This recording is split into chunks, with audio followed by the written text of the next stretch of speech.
Nasa 15 ng mga aktibo at retiradong pulis na kinasuhan kaugnay ng kontrobersyal na drug raid sa Maynila noong 2022 ang naaresto at sumuko na. Ayon sa PNP-CIDG, nasa iba't ibang units ng PNP ang kustodiya ng mga ito. 14 pa ang patuloy na pinaghahanap sa ngayon. May 15 actually tayo na under custody na. 15. May mga ilan pa na both active and retired, total niya. May ang ilang natitira pa ay andyan naman, we're on the process of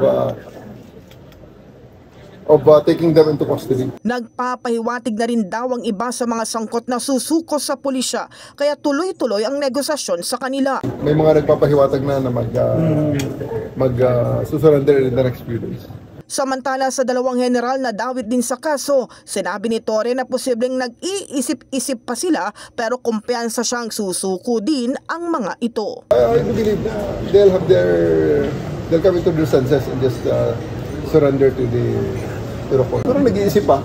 Pero at the end of the day, they have to submit themselves to the court. Ayon kay Torre, ASAP o as soon as possible dapat maaresto ang mga sangkot sa kaso, gaya ng pag-aresto sa iba pang wanted individuals sa bansa. We have to get them ASAP, as soon as possible yan.